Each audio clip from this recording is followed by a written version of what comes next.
आज मैं चर्चा करना चाहूंगा भाषा और मुख्य रूप से भारतीय भाषा और उसमें भी जो हमारी संस्कृत भाषा है। यही बताया जाता रहा है कि यह सबसे प्राचीन भाषा है। तो सवाल खड़ा ये होता है कि इस प्राचीन भाषा और जिसको यहां तक बताया जाता है कि सभी भाषाओं की जननी है, यह बात कुछ अटपटी लगती है। जहां तक इस भाषा के उद्भव का सवाल है और इसके जो व्याकरणाचार्य हुए पाणिनि साहब, पाणिनि जी का अगर ऐतिहासिक रूप में आप अध्ययन करें तो पता ये चलता है कि ये 7वीं शताब्दी में हुए हैं और व्याकरण संस्कृत का जो उन्होंने रचना की है उस समय अपने समय में इन्होंने लगभग 1000 सूत्रों का जो है कि रचना की। और उसके बाद जब उसका और भी जब अर्थ किया गया तो उसको टिप्पणीकारों ने उसको सीधे 4000 किया। फिर अगली बार जब उसका टिप्पणी हुआ तो 24000 और फिर 25000। तो पाणिनि जी मात्र 1000 सूत्रों का विवरण या रचना उन्होंने की संस्कृत और ये हुई 7वीं शताब्दी। आपको मालूम होना चाहिए कि इस देश में बौद्ध धर्म बहुत पुराना है और बौद्ध धर्म के जितने भी ग्रंथ हैं सब पाली भाषा में। ये जब 7वीं शताब्दी में संस्कृत का शब्द का शुरू हुआ परिष्करण, जिसको ये कहिए कि जैसे आजकल हम लोग चाहे जो भाषा बोल रहे हैं और हर 10 किलोमीटर पर भाषाएं बदल जाती है। कहावत भी है, इस पर भाषाएं बदलती है। तो स्वाभाविक है।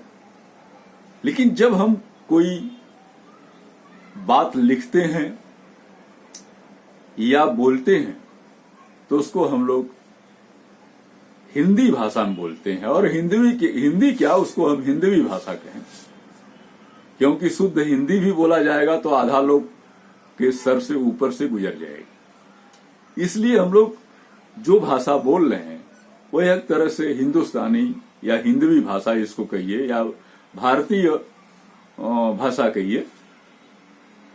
हम लोग जो बोलते हैं उसमें कई भाषाओं के शब्द हैं। हिंदी है, उर्दू है, संस्कृत है, अंग्रेजी है, अरबी है, फारसी है। इसमें बहुत सारे शब्द घुले मिले हुए हैं, लेकिन जो बोलचाल की भाषा में है उसी को हम शुद्ध रूप से लिखते हैं।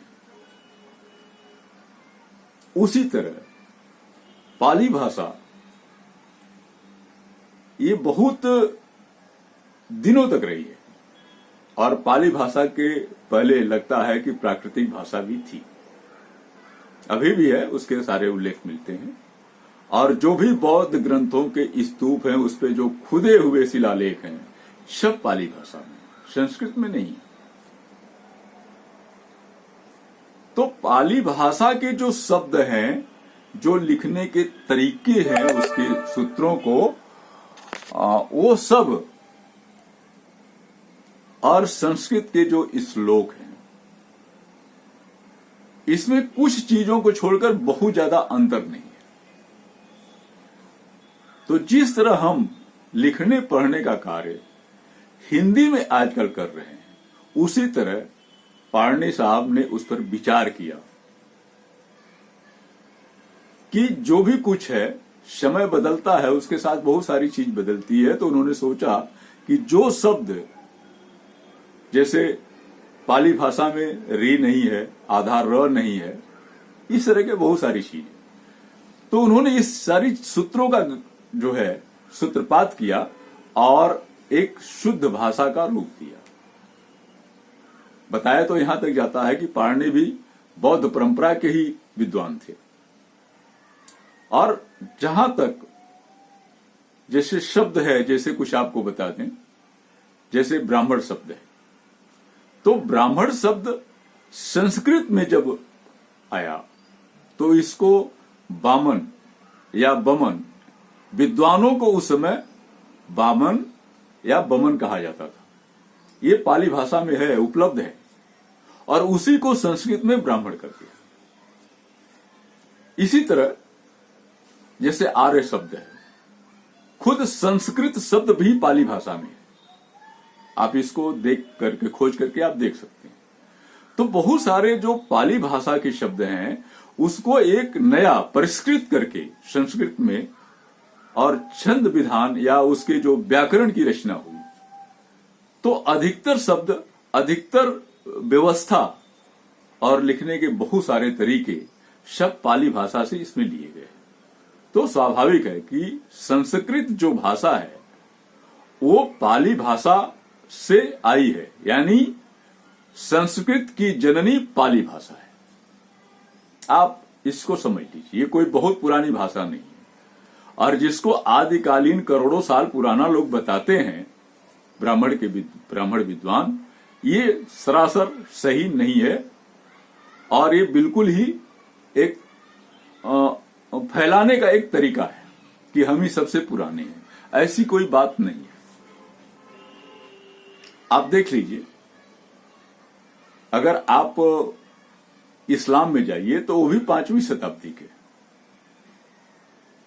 और इसका मतलब है कि संस्कृत ग्रंथों से पहले इस्लाम अस्तित्व में आ चुका था। लेकिन बौद्ध धर्म, जैन धर्म, जो श्रमण की एक परंपरा है, वो काफी दिनों से आ रही थी। और ये माना जाता है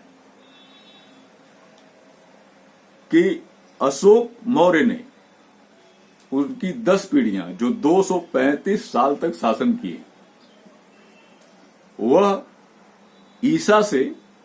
ईसा दूसरी शताब्दी। और ये बताया जाता है कि पढ़ने में भी मिलता है, खोज भी है, कि मनु स्मृति का भी रचना काल 185 ईस्वी पूर्व है, जिसे ये भी कहा जाता है कि पुष्यमित्र शुंग ने अपने शासन को चलाने के लिए इसकी व्यवस्था कराई। लेकिन ध्यान देने की चीज है, खोज का विषय है।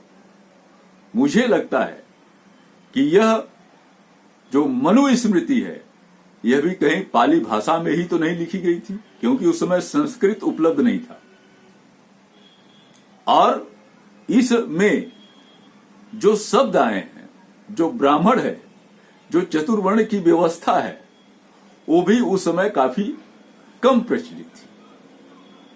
तो जब पाली भाषा में ब्राह्मण शब्द नहीं रहा और संस्कृत भाषा का उद्भव 7वीं शताब्दी में हुआ, तो सवाल ही नहीं उठता कि मनुस्मृति या कोई भी वेद ग्रंथ या कोई भी स्मृति या कोई भी दर्शन शास्त्र 7वीं शताब्दी के पहले संस्कृत में तो था ही नहीं।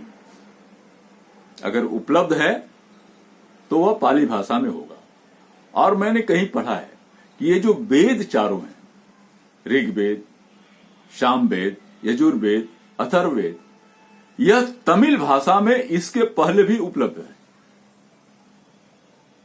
तमिल भाषा के इन चारों ग्रंथों को ही संस्कृत में 7वीं शताब्दी के बाद इसको महापंडित राहुल सांकृत्यायन भी कहते हैं कि यह संस्कृत में संग्रहण बाद में हुआ है।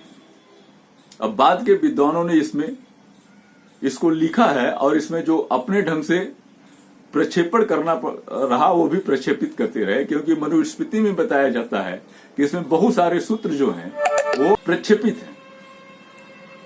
तो जब प्रक्षेपित हैं तो किसने किया? अर्थकारों ने किया, टिप्पणीकारों ने किया।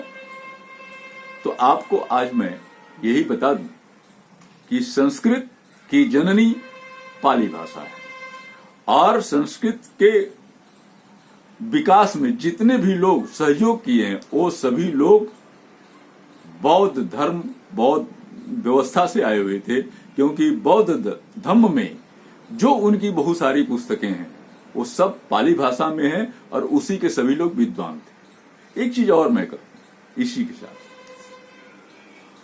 बौद्ध धर्म को हम गौतम बुद्ध से ही जोड़ते हैं जो प्रचार प्रसार है। लेकिन अगर आप बौद्ध वंशावली में देखें तो गौतम बुद्ध से पहले 27 बुद्ध और भी हुए,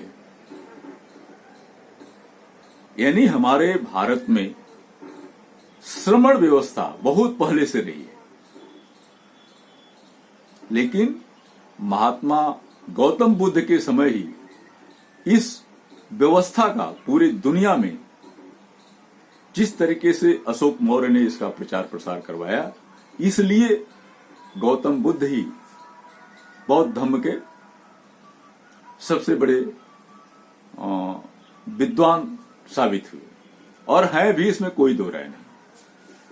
अगर हम इस चीज को मान ले, बस वंशावली को, अगर इसके 27 बौद्ध पहले हुए हैं तो आपको मानना पड़ेगा कि बौद्ध धर्म मात्र 2500 साल पहले नहीं बल्कि 5000 साल तक चला जाएगा। जैन धर्म भी उसी के आसपास का है और श्रमण व्यवस्था से ही चार्वाक दर्शन, आपका तमाम सारे दर्शन, उसके जो विद्वान हुए उसी से जुड़े हुए थे। बाद में अपना मतांतर आप जानते हैं, आज भी हो रहा है, पहले भी होता रहा है और संस्कृत के विकास में भी यही हुआ है। और सारे ग्रंथ, इसको राहुल सांकृत्यायन भी स्वीकार करते हैं कि जितने भी ग्रंथ संस्कृत में उपलब्ध हैं वो 7वीं शताब्दी 8वीं शताब्दी के बीच में ही हुए। ये तमाम उसके ऐतिहासिक कारण हैं। तो इसलिए आप सभी लोग को यह दिमाग से निकाल देना चाहिए कि संस्कृत सभी भाषाओं की जननी है। संस्कृत के पहले तमिल भाषा भी है, तमिल इससे भी बहुत ज्यादा पुरानी है, लेकिन पाली भाषा से पुरानी नहीं है, प्राकृतिक भाषा से पुरानी नहीं है। इसलिए यह आप तमाम सारी पुस्तकें उपलब्ध हैं प्राचीन इतिहास से, इसके विषय में आप उसका अध्ययन कर सकते हैं। मैं कभी आपको नाम और लिस्ट और तमाम कि क्या अंतर है पाली भाषा और संस्कृत में और क्या समानता है, इस पर मैं कभी विस्तृत रूप से आपसे बात करूंगा। आज मैं इतना ही कहता हूं कि ये सारे भ्रम आप दिमाग से निकाल लें कि संस्कृत भाषा ही सबकी जननी है और बहुत से चीजें और भी बातें हैं, जैसे रावण को जोड़ लेते हैं। लेकिन मुझे लगता है कि ये बहुत सारी चीज संस्कृत में बाद में ट्रांसलेट की गई है और इसे आपको कोर्सों में नहीं पढ़ाया जाएगा, आसानी से उपलब्ध नहीं होगा, क्योंकि आसानी से उपलब्ध होने की जो भी परिस्थितियां हैं उसको मनवादियों ने काफी कम कर दिया है। आज भी देखिए बाबा साहब की पुस्तक, राहुल सांकृत्यायन की पुस्तक, भगवत शरण उपाध्याय की पुस्तक आपको उपलब्ध नहीं होगी और इनकी पुस्तकें पढ़ लीजिए, आपके दिमाग खुल जाएंगे। तो फिलहाल मैं आज की यह वीडियो इसी पर समाप्त करते हुए आप सभी से आग्रह करते हैं कि सच्चाई को जानने की कोशिश कीजिए और सच्चाई को जानना कोई बुरा नहीं है। तभी आप अपना वर्तमान और भविष्य की सारी नीतियों को तय करके आप अपने विकास के रास्ते पर चल सकते हैं। सारे भूल भुलैया को आप छोड़ दें यहीं। इसी के साथ आप सभी लोगों ने गौर से बात सुनी। आप सभी लोगों को बहुत बहुत धन्यवाद।